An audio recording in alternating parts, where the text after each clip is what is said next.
I'm a big, bright runaway sign. They pop over the top of the hill and they see a big red beard and a bald, shiny head. I mean, that's out of place for sure. I actually had him in bow range 5 times and never was able to let an arrow go. We ended up listening to bulls till, I think 4:30 in the morning.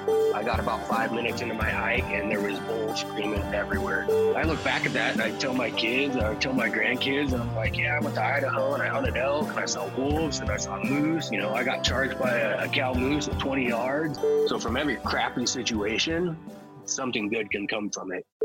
This is Andrew Scott, and you're listening to The Wild Initiative. Put down your latte and pull on your boots. Our culture needs people that are leaders and not people that are waiting for somebody else to show them how to do it. Those fields of tofu, that was formerly habitat for wildlife. You're killing off wildlife by being a vegetarian just as much as a hunter when he kills a deer. I'm like, well, you see that bush right there? There's your bathroom. Yeah.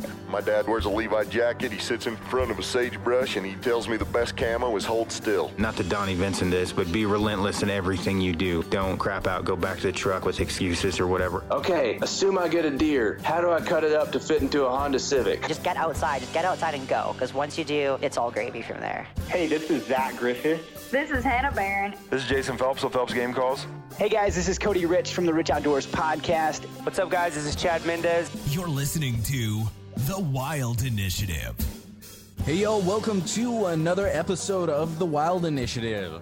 Today I am sitting down with my buddy Andrew Scott, my bearded brother here up in Oregon. And we're going to chat a little bit about hunting. Andrew, thanks for hopping on with me today, brother. No problem at all, man. Thank you for having me on the show. So you've been listening, so you know how I like to start these things out. Why don't you just kind of give me some background on yourself, how you got started into all of this hunting stuff? Okay. Name's Andrew. I'm 32 years old. Grew up in the woods for the most part. I started rifle deer hunting 12 years old. I mean, I would go around and hunt with other people and stuff like that before I could hunt. But, family was typically hunting a lot. I hunted quite a bit through high school, took a little bit of break because of football and sports and stuff like that. Hunted a little bit outside of high school for a while. I would say I hunted, but I wasn't a hunter back then. I would say that it wasn't truly until I really started archery hunting that I started hunting and became a hunter. A lot of times I was hiking my rifle around, to say. Just the average, typical guy that doesn't really do a lot, doesn't scout, buys a tag, goes out for 10 days or 5 days or whatever the seasons here in Oregon are typically pretty short. I think rifle deer seasons were 12 days, and I think the longest elk season was 9. But other than that, I never really got out in the woods, didn't know a lot about wind, thermals, terrain, all that kind of stuff. So wasn't super successful a lot when I was younger. Like I said, it wasn't really until I started getting into archery and realizing how big the wind and the thermals and terrain and setups and elk behavior and animal behavior period was like that I actually started to actually be more successful in hunting. So growing up, I shot quite a few deer, stuff like that. Was in on some elk hunts and different things like that, but didn't really find consistency, I would say, until, 4 years ago, I'd say, when I really started archery hunting. So it's kind of how I got into things. Had family members teach me, the tracking and all that. I can track a lot of stuff and different things like that. But like I said, as far as hunting, I was more of a rifle hiker, to say. So, which, I'm guessing everybody kind of goes through a bit of that in the beginning hunting days or, being younger and stuff. And some guys just get crazy into it. But, I was one of those guys. It took a lot of years to be successful. So I've pros got and to cons say on that for sure. If anybody tells me they're like, when you make a comment about bow hiking or rifle hiking and somebody's like, oh, I don't know what you mean. They're either the dumbest lucky person on earth or they're a liar. Yeah. I totally agree, man. I totally agree. I used to think that the guys I would hunt with that were successful were lucky. I didn't realize they actually hunted. They knew what they were doing. So, I'm hiking my bow through the bushes, making tons of noise, not watching the wind, wondering why I don't get lucky. And all the guys around me were being successful. And the difference was they were hunting, So yeah, if you haven't hiked your bow or your rifle around, you either haven't hunted a lot, you haven't hunted very long, or you're one of the luckiest people in the world. I still don't understand that, man. Like, you hear about all these, everybody talks about them, when the kind of people that are just like, yeah, they just, cruise around until they see something and then they hop out of their truck and shoot it. And like, I'm like, I don't even get that. Yeah. And again, like that's not how I want to hunt. Yeah. But no, not at all. I'm like, I just don't even understand how people can be that lucky. I'm like, yeah. I bust my ass. Yeah. And I know. How is that even possible? Yeah. I mean, I agree, man. I think I've seen 2 elk from the road when I'm hunting. I mean, it just doesn't happen for me very often. I'm one of the guys that hikes a lot of miles. Put down a lot of miles on the boots and do a lot of calling. So you this year had a successful season, but it was kind of a little interesting story about when and how it happened. I'd love for you to give me the story. Yeah, archery season this year, 2019 Oregon archery season. I actually drew a draw tag this year and scouted quite a bit. I wouldn't say quite as much as I typically do, but got out a decent amount. I take my son with me a lot. He's 6 years old now, and honestly, he puts in a lot more miles than a lot of the grown men that I've hunted with. And, he'll go out every 2 to 3 weeks and scout with me, and we'll do 6, 7, 8 miles a day by the end of the summer, and he's packing and walking the whole time. So, he does awesome at that. But so I started archery season off actually kind of slow. I only hunted about 3.5, 4 days for the first 3 weeks. Just work stuff came up and family things came up and life, and just timing wasn't working out. And actually it was my wife who was like, you really need to take some time, otherwise you're not going to be a happy person. And I would agree with her. That's kind of my reset. That's where I kind of self-center again, is out in the woods and grinding. And so she told me to go take some time, and I was like, I'm going to take 5 days. It was the last week of season. I figured I would leave on the 13th, take 5 days, be back the 18th. Our 10-year anniversary was the 19th of September. Then an archery hunt when I got married. So now I'm dealing with having an anniversary and birthdays inside archery season. But I got an awesome wife. She's super cool about it. So, I put in 5 days, and we ended up having a job get postponed back in town. So I called everybody and said, you know what, I'm not coming home till the end of the season. I'm going to be out another 5 days. So I spent 3 days in the draw unit and got in some elk, got in some bulls. Never really got anything talking. I think in those 4 days, I did about 59 miles in that draw unit. I just cover a lot of ground and bugle in all the nooks and crannies and glass and follow tracks. And I had some bulls within 70 yards, but nothing really wanted to play the game. I'd sneak in, and they'd be quiet. I'd cow call, and they'd walk the other way. And it's just one of those things where they just weren't there. I ended up seeing a cougar in the road the night before I ended up leaving, and that's actually what ended up getting me to leave the draw unit. Wasn't having a lot of success in there. Saw the cougar in there, made a big 7-mile loop the next day after it rained to see if I could cut fresh tracks. Nothing was in there, no bugles, no fresh tracks. So I was like, you know what, I'm going back to camp. I packed it all up, ran back into town, called my wife on the way, asked if she could prep some more food for me. She's super cool about doing that. She's always prepping food, making me healthy stuff, but all I have to do is warm up, which is awesome. I mean, at the end of the day, when you're hiking, 10 to 13 miles a day, last thing you want to do is cook every night. And I don't honestly do great with a whole lot of mountain house.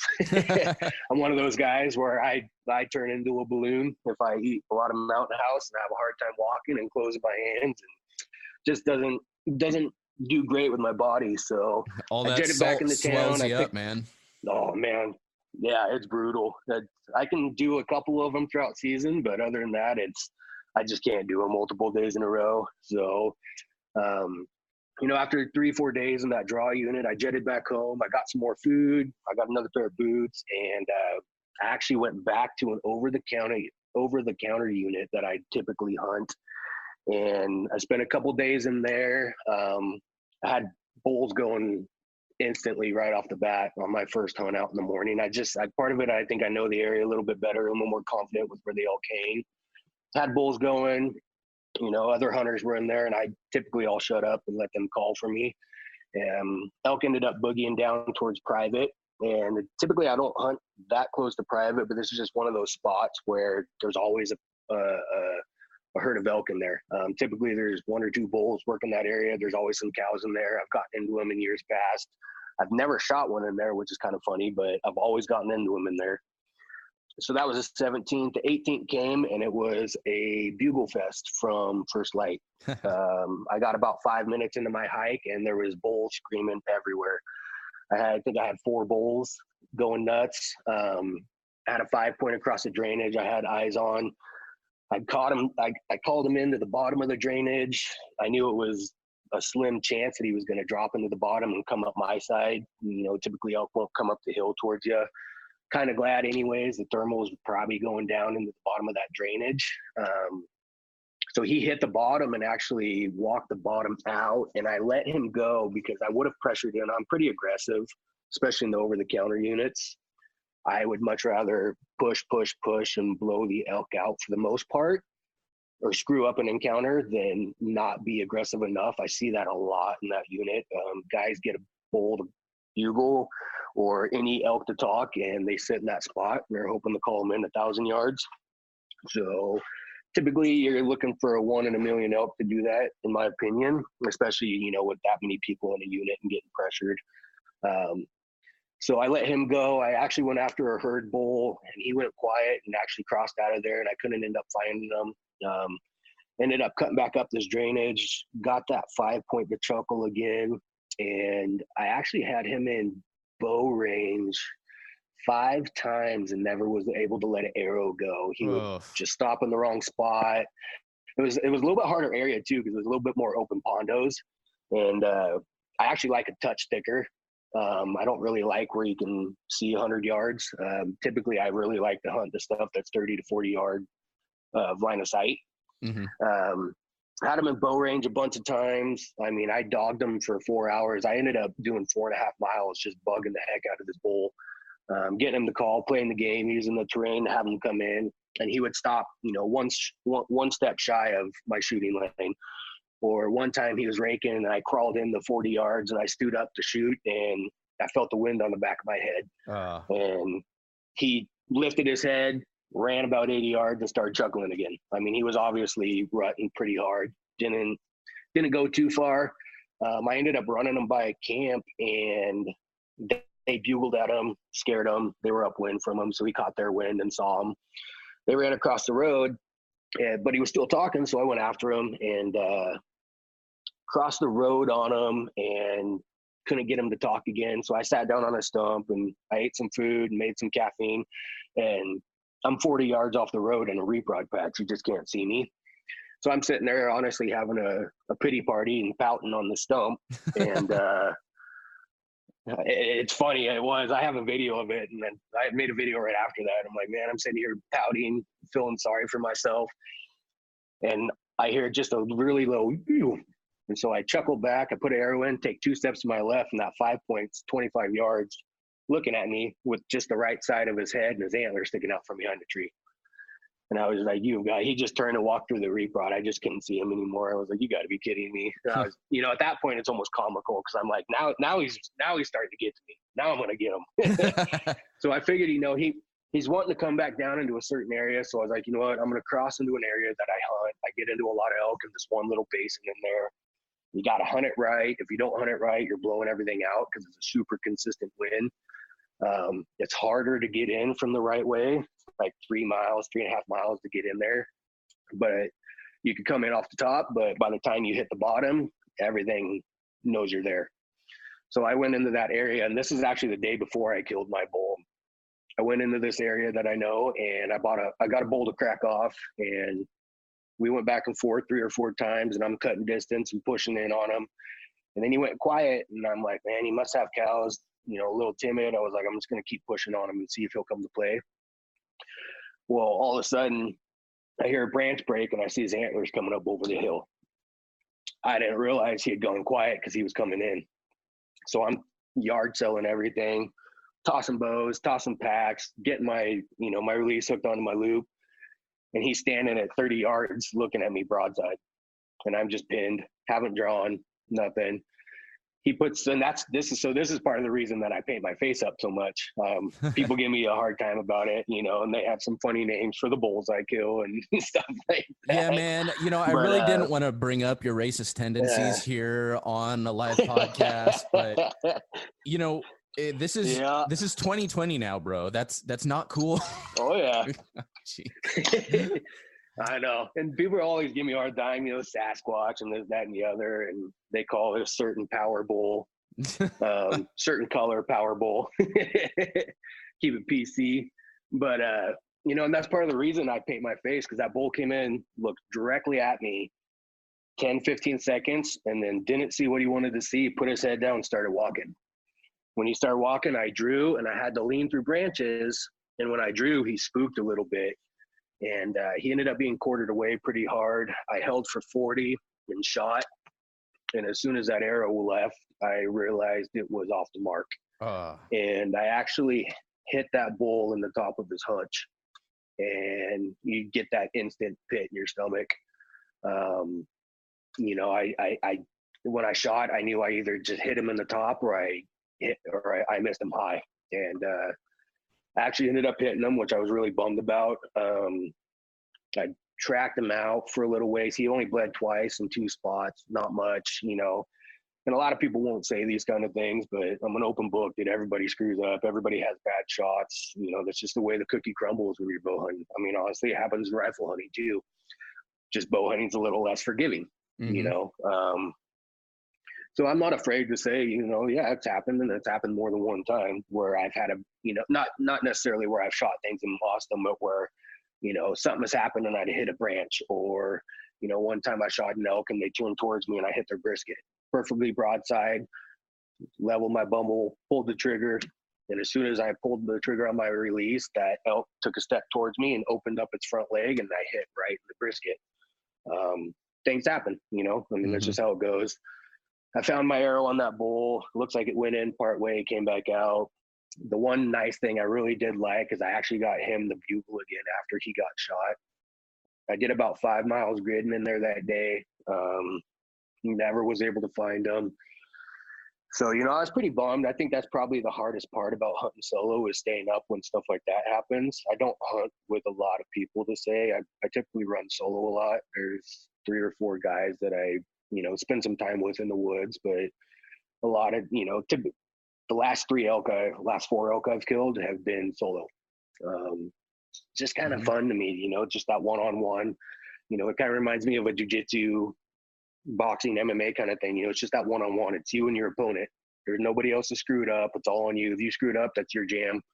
If you do it right, you get all the glory. Like, it's just, you know, this is kind of how it plays out. So I kind of like that aspect of it. So I ended up hitting him high. I crossed out of there after doing 5 miles. Ended up getting out of there in the dark. So that was September 18th. September 19th was my 10-year anniversary. My wife told me that her anniversary present to me was to continue to hunt for the next 5 days.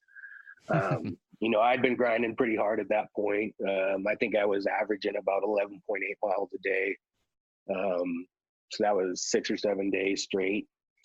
And so the next morning, I'm like, you know what, I'm going to go in, I'm going to hit that drainage. I'm going to zigzag all the way down through the bottom of that thing, see if I can't find the bull, see if I can't get him to bugle, something. And then once I get out of there, I planned on getting out of there about mid-morning. I figured I'd go spend the day with my wife for our 10-year anniversary, come back that night after dark, and then hunt the rest of the season. Well, I start making my way through this drainage, the upper end of this drainage, and start working down the funnel of it. And I got a bull to crack off. And I'm like, man, it's got to be the same bull 200 yards away from where I shot the one the day before. cut some distance on him. He was definitely a little bit more timid. So I don't know if he'd been messed with or anything, but he really didn't want to go bugle for bugle. I really had to push in on him pretty hard. So I got him to crack off about 200 yards. I cut the distance to, I'd say, about 80. Got him to chuckle again.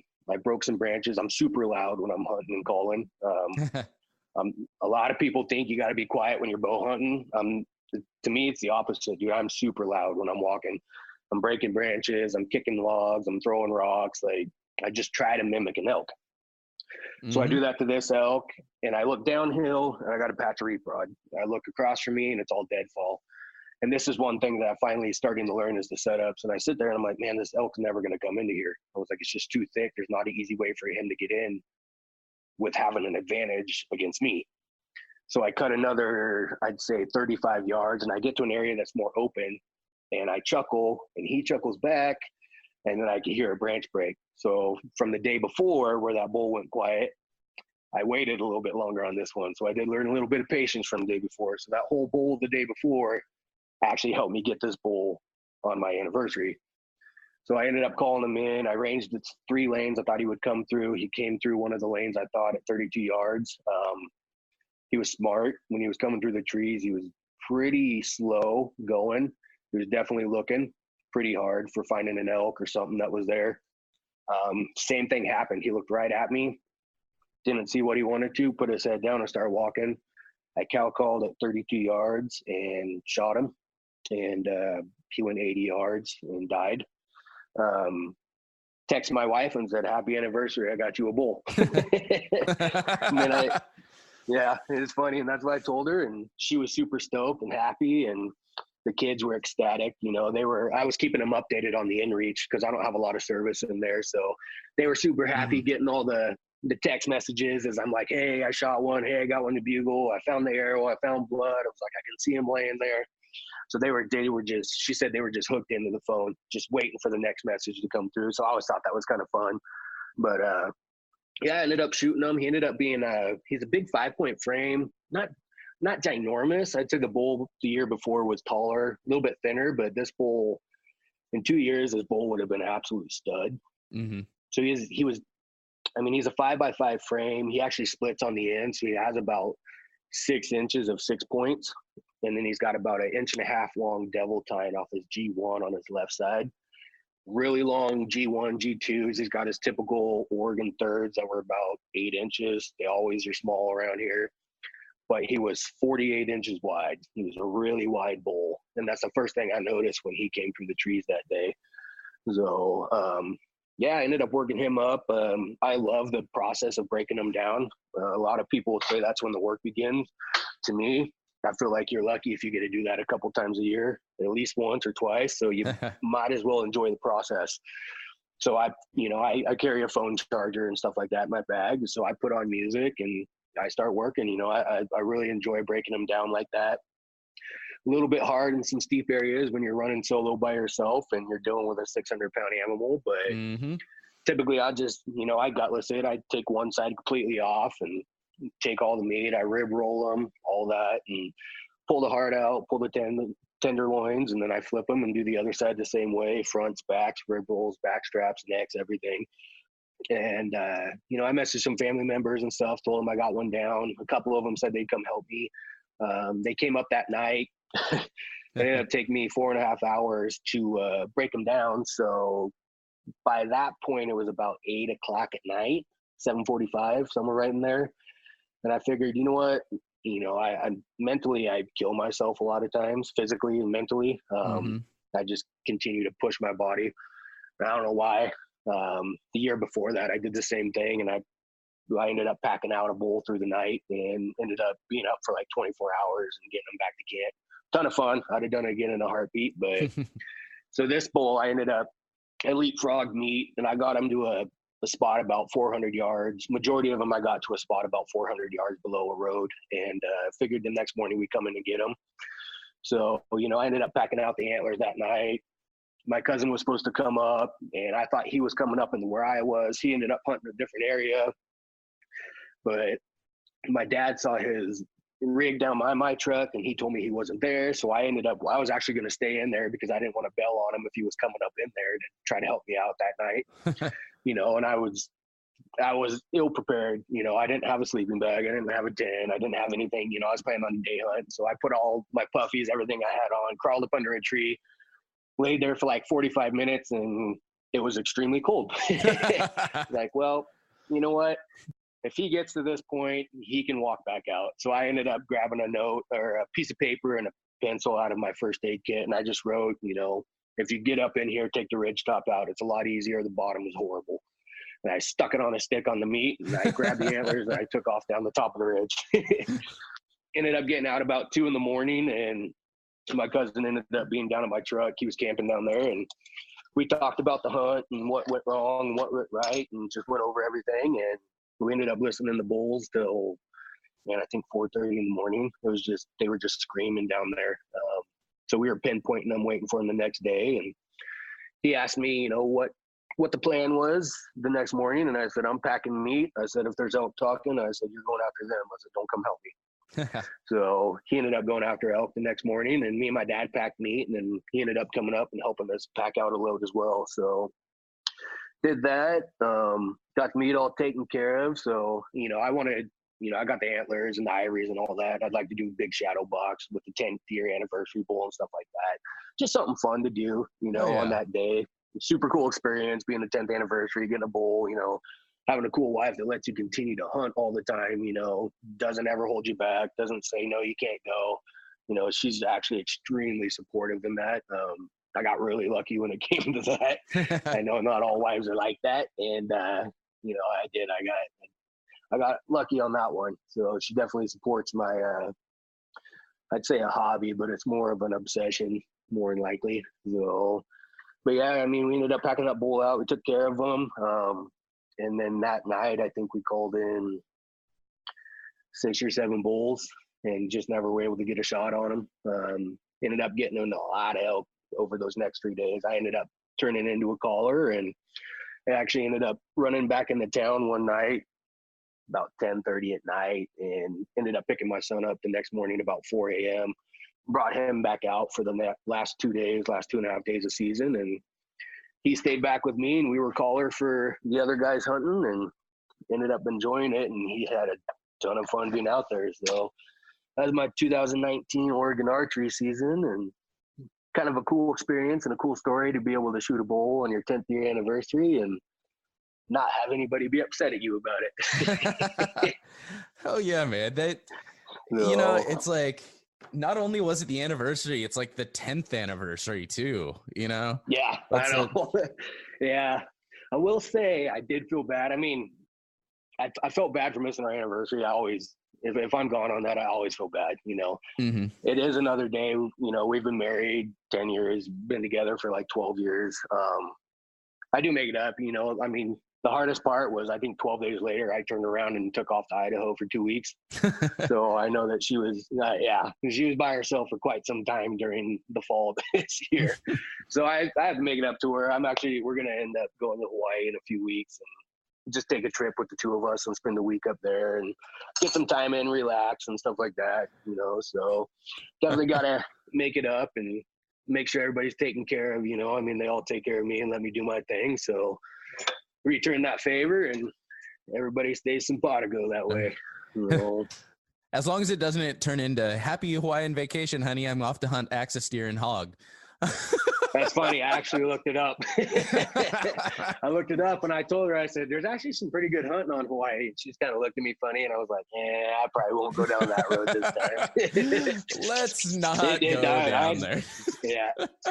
I'd be lying if I say it didn't cross my mind. I tell you, that's one thing sure. I do really want to do. I went on a family vacation. I went on a family vacation to Maui not too long ago. I want to say last year. And yeah. I was started to look into it, but I just couldn't get my stuff together. Like, I couldn't get the research done and get my crap together in time to really go on it. And if I did, it would have been like a last minute Hail Mary sort of a thing. So I ended up booking a spearfishing trip instead, which was a blast. Nice. That's actually kind of fun because you don't get to do a lot of that around where I live, at least. Yeah. Just something different. And it was cool. I went with my nephews and it was like a family thing. So that made it a lot of fun. That's super fun. Yeah. See, I'd like to experience something like that. Just, being in Hawaii. I've never been to Hawaii, so it's the first time I'm going to be there. So I think something like that would be a lot of fun to experience. But, we didn't do a resort. We're Airbnb-ing it. So we're going to be hiking and checking out places and, going back in the trails and stuff like that. So we'll still be out and about, but the hunting thing probably just won't happen this go around. Well, you guys should take a look at spearfishing. Yeah. You guys could probably do that together. It's honestly it's a lot of fun, and it's like super, super low key. Yeah. At least the way we did it, it was really low key. We were out for an hour or two, and I would highly recommend the spearfishing. Yeah, I'll definitely have to check that out. That'd be fun. That'd be really fun to do. So one thing, we talked a little bit about in your story was, you go in and, you take a shot on a bull and unfortunately you wound it. It's yep. It's kind of like, especially it's for any hunter. It's like any, I guess, ethical hunter. Yeah. It's horrible. It's like gut wrenching feeling when that happens. Oh yeah. Not only are you sick to your stomach. Yeah. I've been working so hard to get this bull, and, I either screwed it up or, and then the whole thought of you hurt this animal without, harvesting it.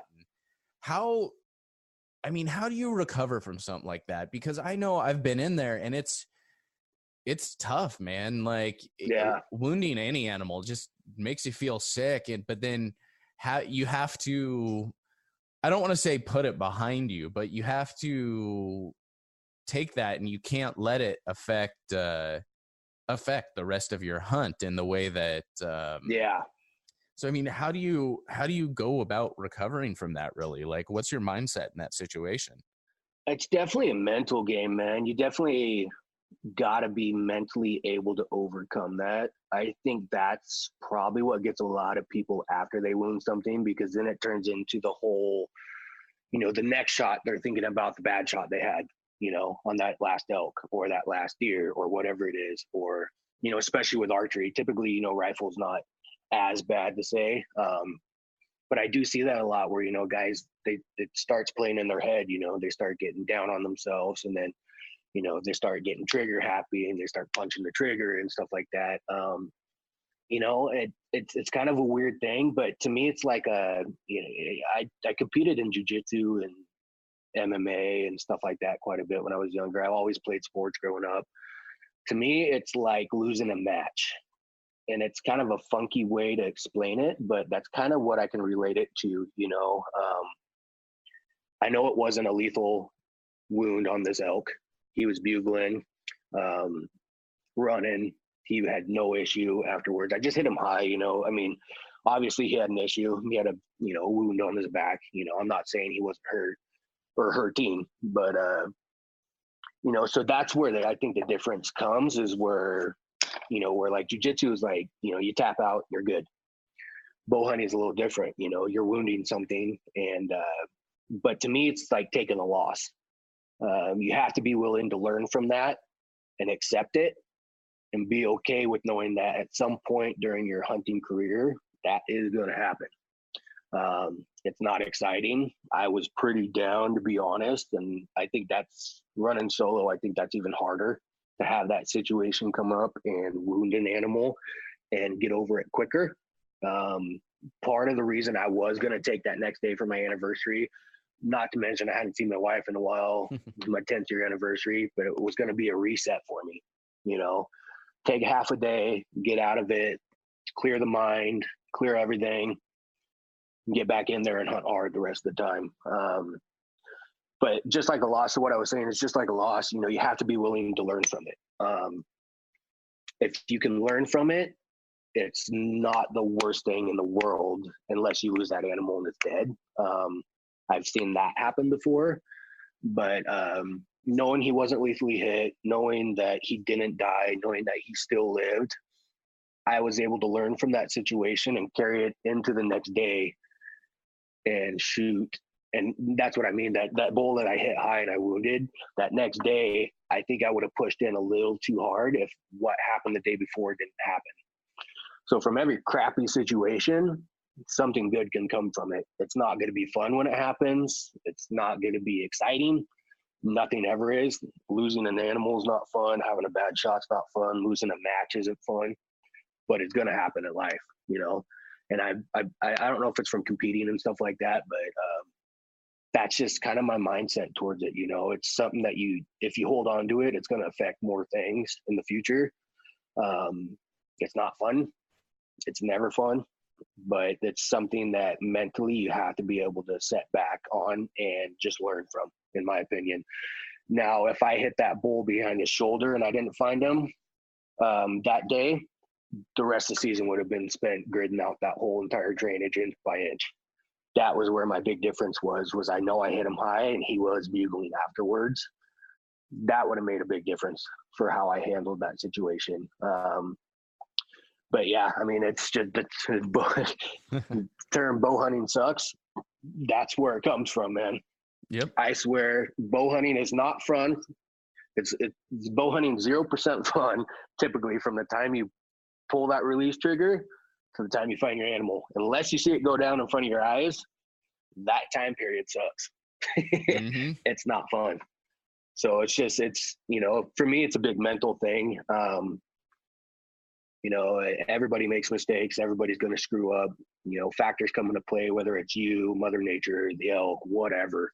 At some point, it's going to happen. You got to be able to accept it, you know. Like I said, you know, I feel like if you could do everything you can, you know, whether you're tracking drops of blood or you're gridding it out or anything like that, that really helps with the closure process of having not a perfect shot on a bull or an animal, period.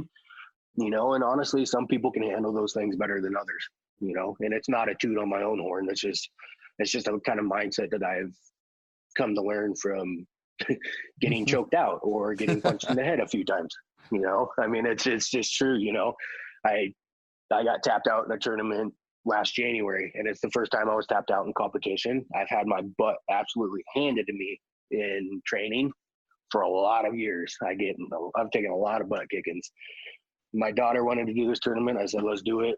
She was there, and I was actually glad she saw me get caught by this guy. It was the last match of the very last match of the day. It was me and him. That's all that was left. And he caught me, and, you know, was I happy? No, not one bit. I don't think anybody's happy to lose a match or anybody's happy to lose an animal or have a bad shot, you know. But I was happy because, one, my daughter asked if I was upset, and I said, no, it's okay to lose. It's okay to lose if you're willing to learn from it. I said, one thing I will tell you is that guy will never catch me in that move again. That I guarantee, because I will not be in that position ever again. And it's just kind of one of those things where it's just a mindset thing that you really have to sit back and be able to reflect and learn. You know, in my opinion, that's a big part of it. You know, if you dwell on the past and what's happened. So to me, dwelling on the past affects your future. Yep. You know, and it's a really hard thing to do, to just wash it all out of your brain or mentally forget it. Or, I mean, I don't forget it. Every bad shot or whatever I've had in my hunting career, life, or whatever it is, hobby, I can remember, and I still think about them. Don't get me wrong one bit. I could still see everything. I could still see all the stuff that's gone wrong, you know, but I'm okay with putting that behind me, knowing that nothing died in that situation, and I did everything I could to find that animal.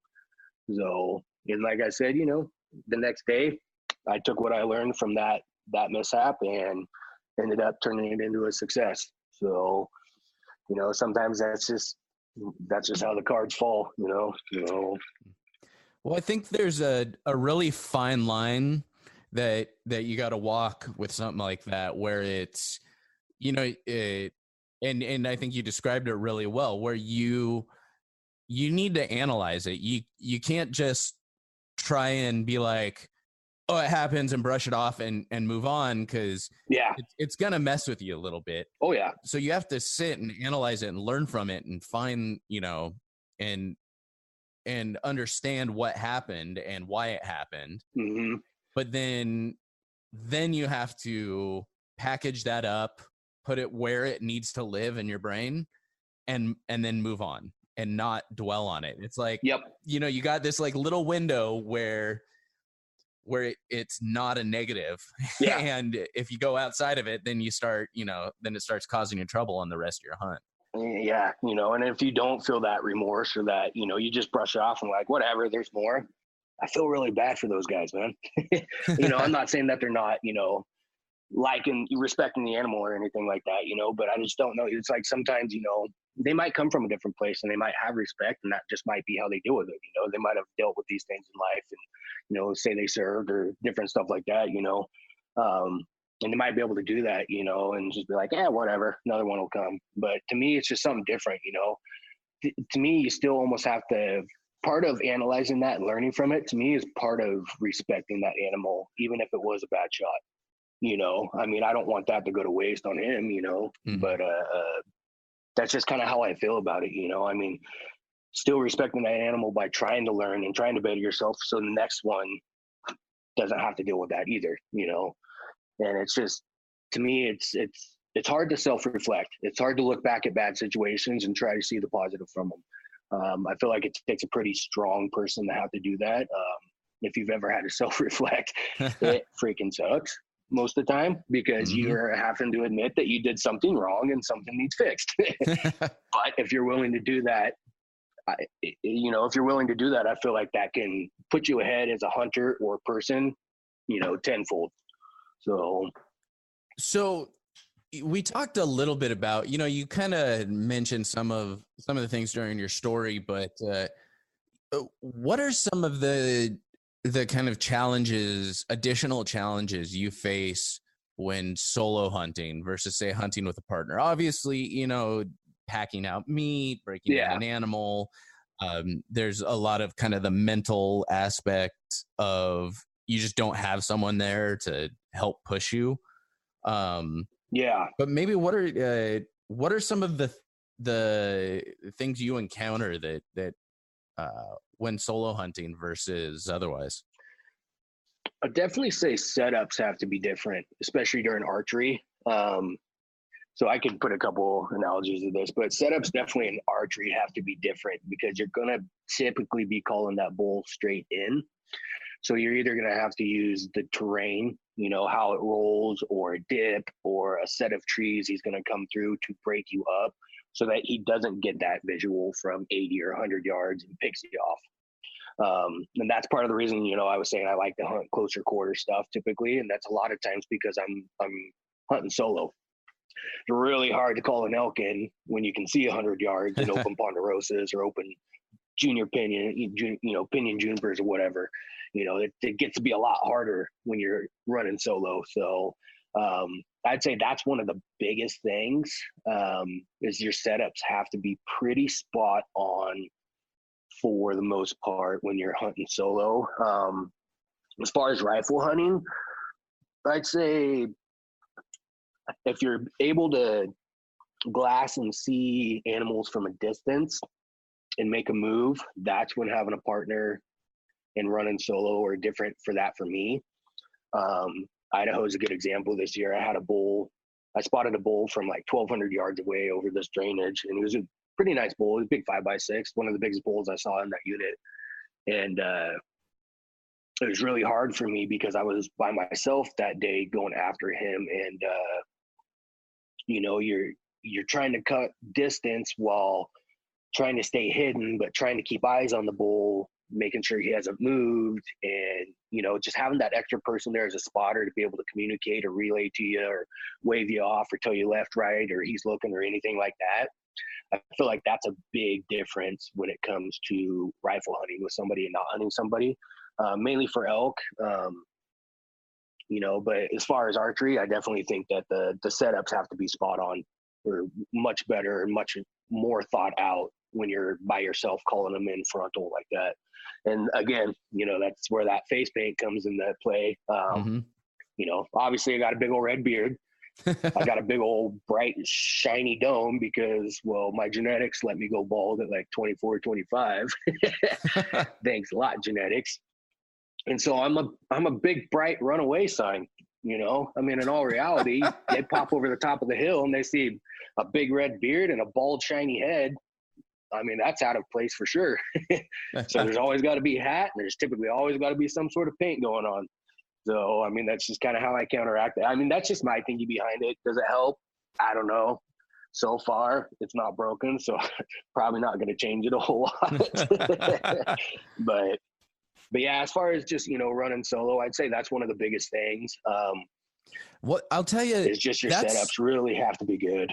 That's one place where if I had to pick an area where I am really, really weak in my elk hunting, it's my setups. And that is something you really can't be weak in.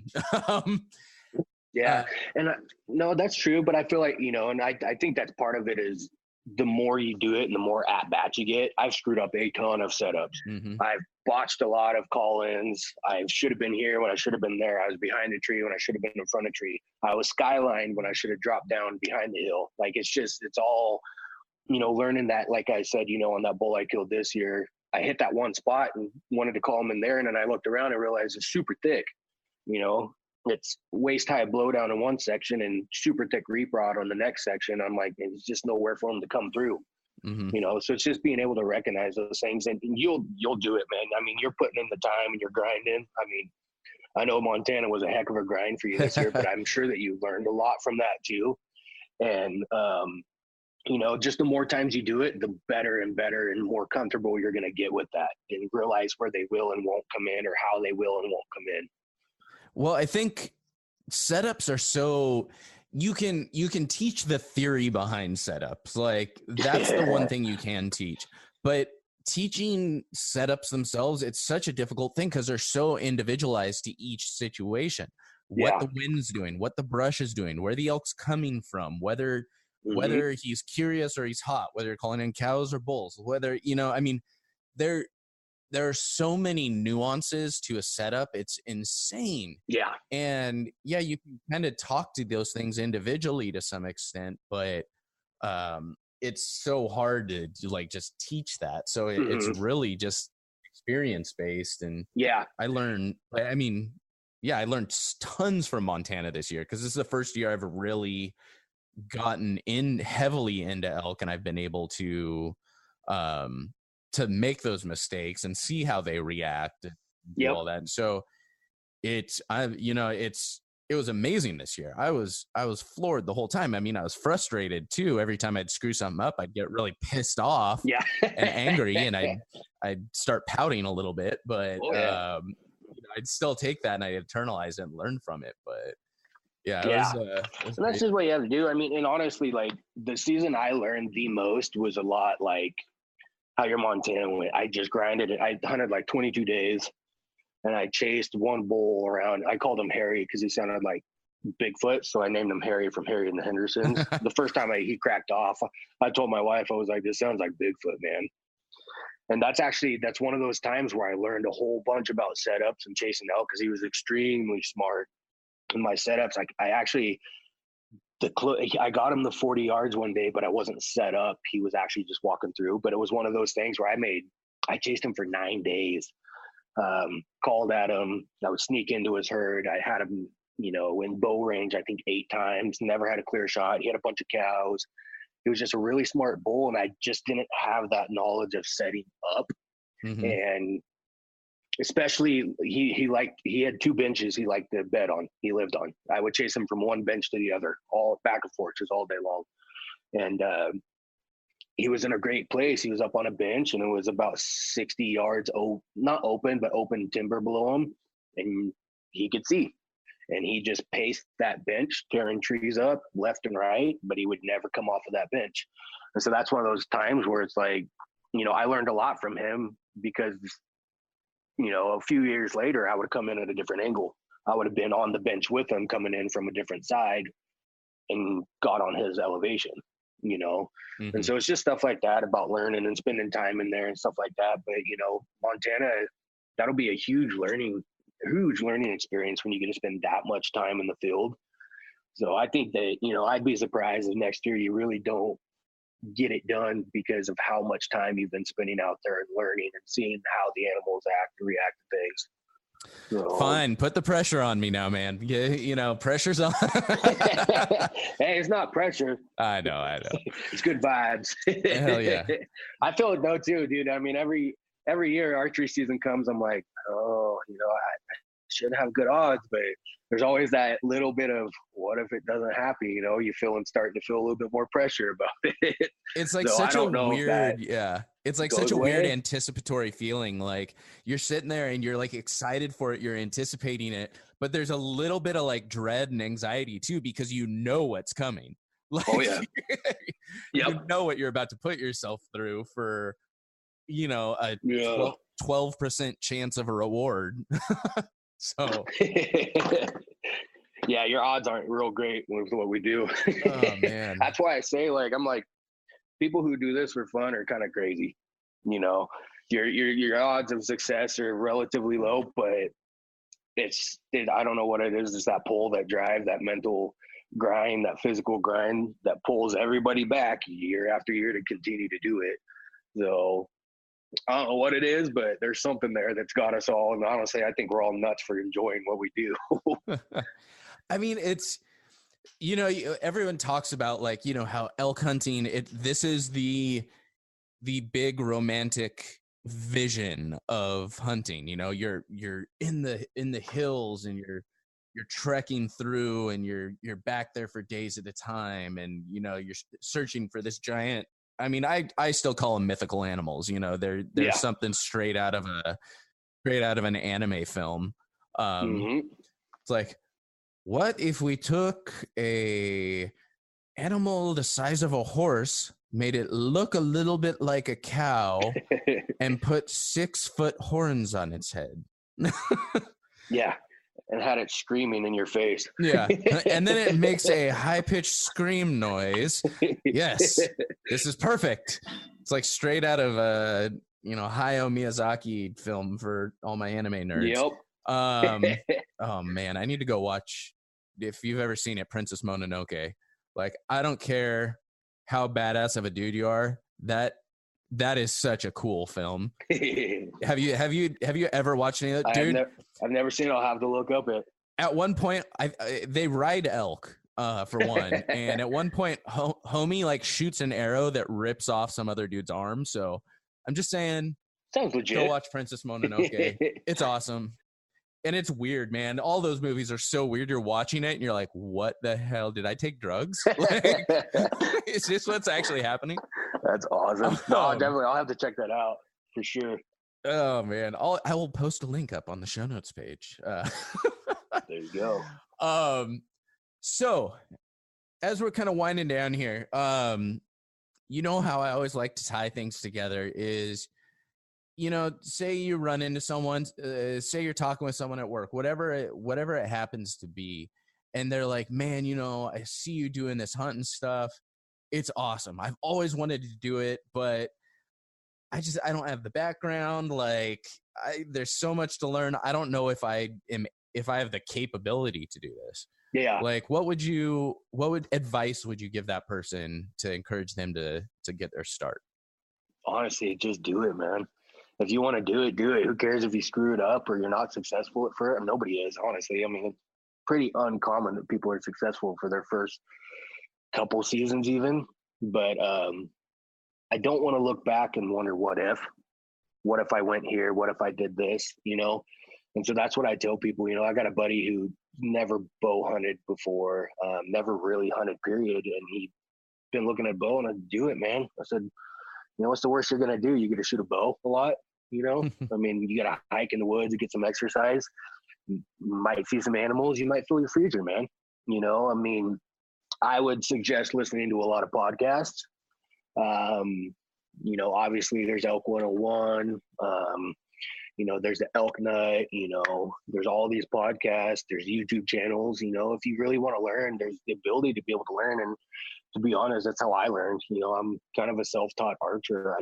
Nobody around me archery hunted, nobody called, nobody did any of it. It's something I wanted to learn, and I kind of just got into it and went deep, podcast and YouTube and all that kind of stuff. And, if the drive's there, if the person's willing to do it and not afraid to have an adventure, by all means, I tell them, just do it. I'll help you out as much as I can. I'll try to help you in the right positions. I'll do some e-scouting with them. I'll take them out. I'll be a caller for people, whatever. Just if you're willing to do it or want to try it or have a hankering to do it, just do it. And that's kind of how I feel, about going out of state or different stuff. People, get kind of nervous about that. I'm like, you go. What's the worst going to happen? You having an adventure. You look back and say, you might not punch a tag, but I bet you're not coming back empty-handed, Mm-hmm. So it's just something, that's just all I'd say, really for the people getting into it who've never really done it before. It sounds very daunting. Get a Go Hunt app, membership, check that out. Onyx, whatever mapping, GPS, Gaia, whatever you want to use. YouTube, Elk 101, if you want to elk hunt, there's lots of mule deer stuff out there. Just go for it. For all I care, be how I was at first, take your bow for a hike, see what it's like, that's just how I am. If you have any kind of drive, just do it. There's one thing you said that it reminds me of a conversation I just had recently. You're talking about like, you didn't want to look back, and you don't ever want to look back and wonder like, what if I took this chance? What if I did this thing I want to do? Yeah. And, I just had this conversation with a guy, I met through I mentioned, Ryan Mickler's, Iron Council, and, he reached out, and I think he works in medical HR. He's a city guy, and, he's happy. Like he doesn't like feel like he's, living a bad life or anything like that. He loves the city, all of that stuff. But he sits there and he pretty much told me, he's like, I want to experience this at least once in my life. He's like, I may hate it. This may be something I never do again, but I don't want to wonder about this thing. He's like, I'm surrounded by, all of these dudes that like, this is their thing. And there's something to that. So if I don't give it a try, I'm going to regret it for the rest of my life. And I really admired him for that, because it's like, I don't want to say it's a huge risk, but it's like when you putting yourself, I admire anyone that's willing to put themselves out there, just full bore, and try something that is so far out of their comfort zone. They don't even know like how to attack it, Yeah. No. And that's the best part, just do it. He just like that, he doesn't want to live with regrets. The first time I went to Idaho, I didn't know anything about Idaho. I literally bought my mule deer tag 2 days before October and threw a dart at the map and figured what could, what's the worst that could happen?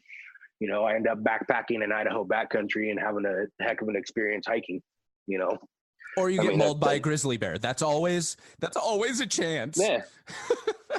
That's so funny. Because somebody asked me that. They're like, oh, don't the wolves and stuff make you nervous? I'm like, no, not really. Honestly, people make me more nervous. Yeah. Like, it sounds funny. Grizzly bears, I haven't been around them a whole lot, so I haven't quite played that game. I did get charged by a moose in Idaho this year, so that was pretty Western for a hot minute. But, things like that, but I look back at that and I'm like, what an experience, man. Like, yeah, luckily I didn't get my head stomped in, but I look back at that and I tell my kids, or I tell my grandkids, and I'm like, yeah, I went to Idaho and I hunted elk and I saw wolves and I saw moose and I saw deer. I got charged by a cow moose at 20 yards. And I'm like, that stuff's fun to look back on, yeah, it's a little bit wild at the time and you might get a bit of an adrenaline dump here and there, but nothing bad happens. So, that's like that, it's an experience. So something you're never going to realize, or something you're never going to experience if you're at home in the comfort of your house. That's that was very far outside my comfort zone going in the backcountry by myself that first time. But you know what? It's like I said, you know, if you're not outside your comfort zone, I don't feel like you're going to push yourself that far either. So that's something you're not going to experience at home, you know. And I don't mind that, and I'd suggest that to a lot of people. Be uncomfortable a lot. Hell yeah. Comfort results in stagnation. Discomfort results in growth. I'd agree.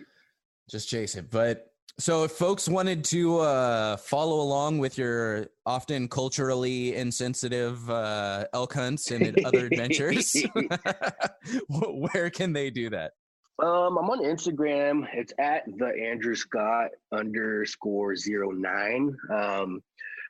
I've been piling together quite a bit of footage and pictures documenting hunts and stuff, especially running solo. So I've kind of been kicking around the idea of starting up a page on Instagram just to post that stuff, you know, how the hunts go, what happened here, why this happened, what I put in my pack. You know, I make a lot of my own backcountry meals and stuff like that now. So at some point I'll end up starting an Instagram page like that. But yeah, for right now, it's just at @_09. You know, you're going to see my family, you're going to see me, and you're going to see a lot of hunting on that thing. That's about what there is. Some jiu-jitsu, stuff like that, but majority of it's just family and hunting on my Instagram. You know, blue collar, under the table, just the normal dude. Well, y'all, make sure you go check Andrew's Instagram out, give him a follow, check out the awesome bowl he took this year. And Andrew, thanks so much for taking the time to hop on today. It was fun chatting again, man. No problem at all, man. Thank you for having me on here. All right, y'all, that'll do it for this episode of The Wild Initiative. Make sure y'all check out the show notes page at thewildinitiative.com/132. You can get links to everything we talked about in today's episode. All right, y'all, that'll do it for today, but hope this episode inspired you to get involved, get outdoors, and plan your initiative for the wild. Thank you for listening to The Wild Initiative. Please take a moment to leave a rating and review on iTunes or Stitcher, and head on over to thewildinitiative.com to get show notes, check out the blog, gear discounts, other podcasts from the Wild Initiative family, and more.